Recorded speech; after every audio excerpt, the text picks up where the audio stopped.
کہ رمضان میں ہماری کارکردگی کم نہیں ہونی چاہیے۔ عرف عام میں یہی تاثر پایا جاتا ہے کہ رمضان میں یہ کام کیسے ہوگا، وہ کام کیسے ہوگا۔ بعض لوگ روزہ کے بہانے کام چوری کرتے ہیں، ڈیوٹی میں ڈنڈی ماری کرتے ہیں۔ ایسے لوگوں کو معلوم ہونا چاہیے کہ رمضان کے مہینے میں بڑے بڑے معرکے سر کیے گئے، حق اور باطل کے درمیان فرق کرنے والی جنگ اسی مہینے میں لڑی گئی، غلبہ اسلام کی علامت فتح مکہ اسی مہینے میں پیش آیا۔ تو آخر روز مرہ کی مشغولیات اور مصروفیات سے بہانہ بازی، ڈیوٹی میں ڈنڈی ماری، منصبی ذمہ داری کی ادائیگی میں جی چرانے کا جواز کہاں سے پیدا ہوتا ہے؟ بھلا بتائیے۔ لہٰذا ہمیں پوری دلچسپی اور لگن کے ساتھ اپنا ذاتی کام، ملازمت کی ذمہ داری، ملی، سماجی، دینی فریضہ کو ادا کرنا چاہیے۔ روزہ ہمیں کمزور اور بزدل نہیں بناتا، بلکہ طاقتور بناتا ہے، بہادر بناتا ہے، ہماری قوت کارکردگی کو میں اضافہ کرتا ہے، مضبوط کرتا ہے۔ حضرات، دوسری بات یہ ہے کہ رمضان کا ایک تعارف رسول اللہ صلی اللہ علیہ وسلم نے یہ کروایا کہ وہ شہر الصبر، یہ صبر کا مہینہ ہے۔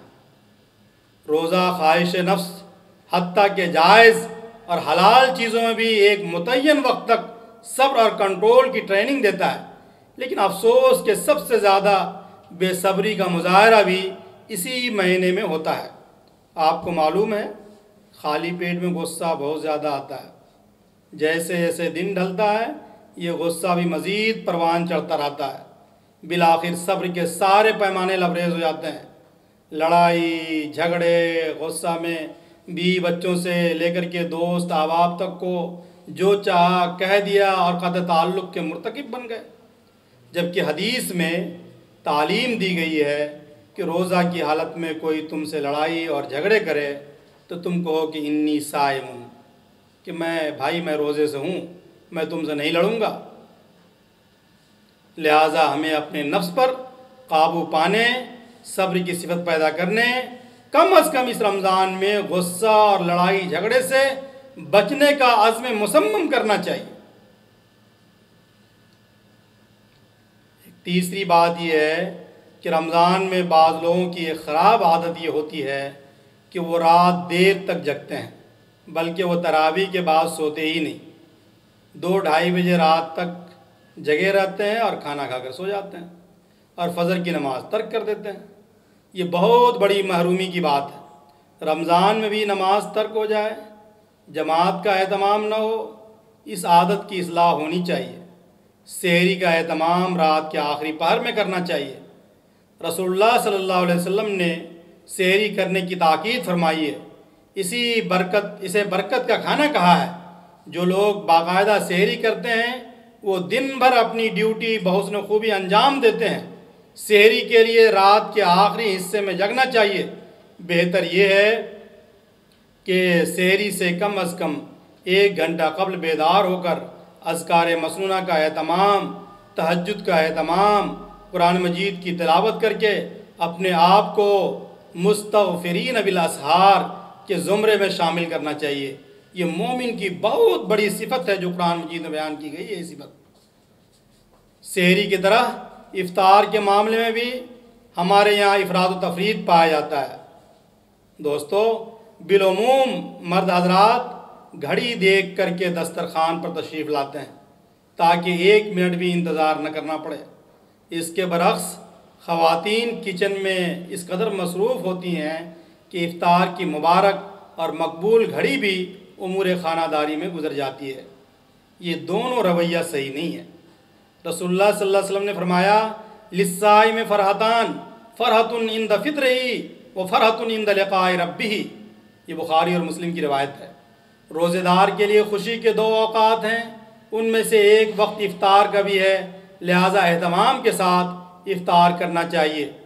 اس مہینے میں ہمارے سارے معمولات بدل جاتے ہیں، لہٰذا ہمیں رمضان سے قبل تنظیم اوقات کر لینا چاہیے، نظام الاوقات ترتیب دے دینا چاہیے، بعض غیر ضروری مصروفیات کو ترک کر دینا چاہیے۔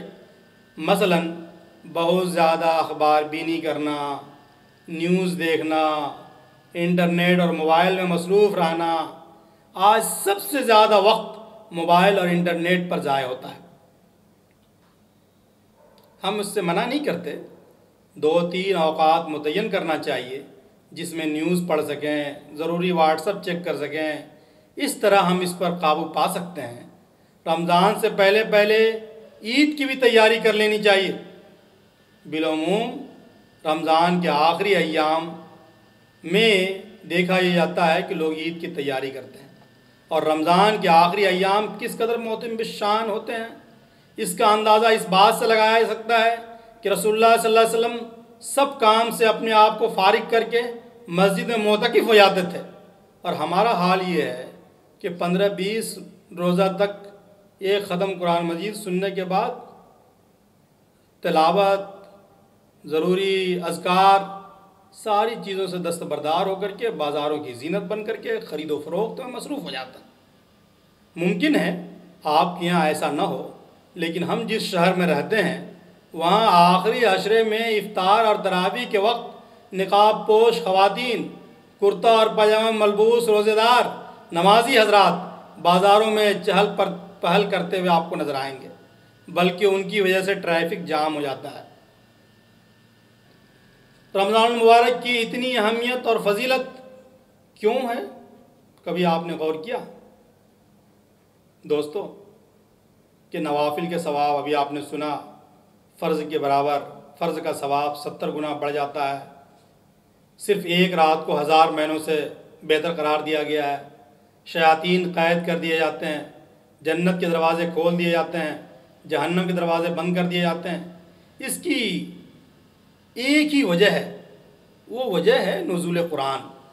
ارشاد باری ہے، شہر رمضان الذی انزل فیہ القرآن ھدی للناس وبینات من الھدی والفرقان فمن شہد منکم الشہر فلیصم، کہ رمضان وہ مہینہ ہے جس میں قرآن نازل کیا گیا جو انسانوں کے لیے سراسر ہدایت ہے اور ایسی واضح تعلیمات پر مشتمل ہے جو راہ حق دکھانے والی اور حق اور باطل کے درمیان فرق کرنے والی ہے۔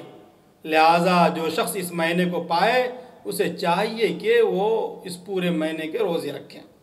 فمن شہد منکم الشہر فلیصم پر غور کیجئے، یعنی نزول قرآن کی وجہ روزہ رکھنے کی ہدایت دی جا رہی ہے، نزول قرآن کی وجہ سے روزہ رکھنے کی ہدایت دی جا رہی ہے۔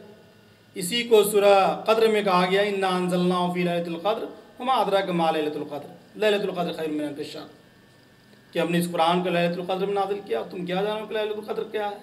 یہ 1000 مہینوں سے بہتر ہے۔ یعنی یہ نزول قرآن کے سالگرہ کا مہینہ ہے۔ اس مہینے میں ہمارا تعلق قرآن سے مضبوط تر ہو جانا چاہیے۔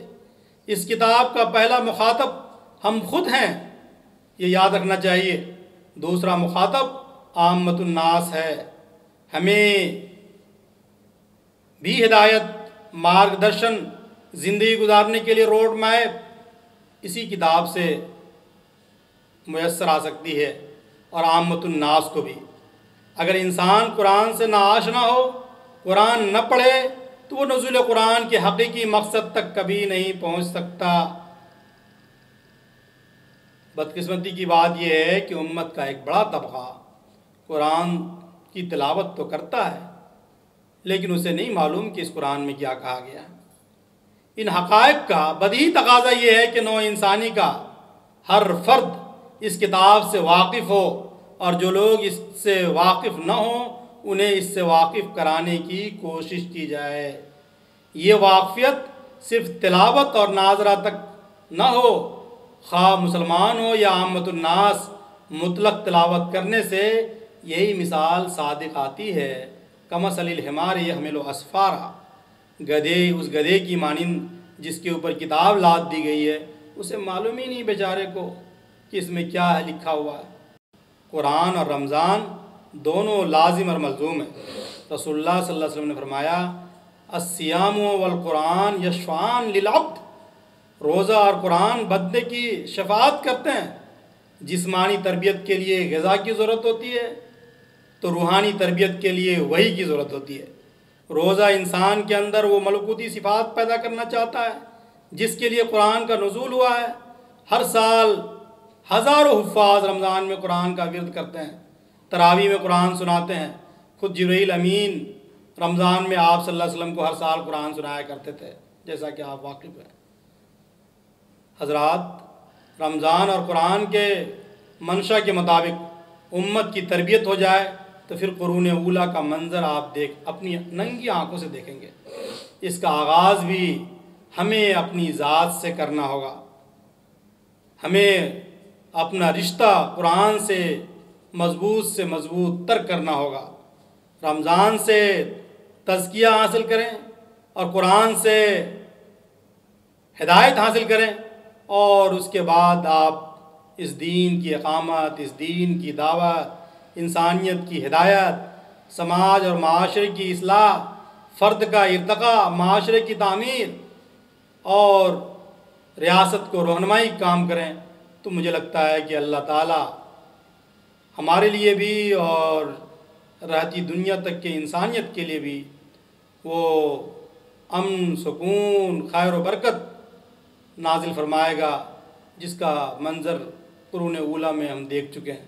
اللہ تعالیٰ ہم سب لوگوں کو توفیق عطا فرمائے کہ ہم رمضان المبارک کی قدر کر سکیں، اہتمام کے ساتھ، اس کے ایمان کے ساتھ، احتساب کے ساتھ اس کے روزے کو گزار سکیں، اس کے شب کو شب بیداری میں گزار سکیں، اس کے دن کو تقوی للہیت کے حصول یابی کے لیے گزار سکیں، اور اس مہینے میں جو سب سے بڑی نعمت کی شکل میں قرآن نازل ہوا ہے اس سے ہم ہدایت اور رہنمائی حاصل کر سکیں۔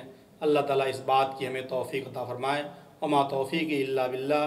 والسلام علیکم ورحمۃ اللہ وبرکاتہ۔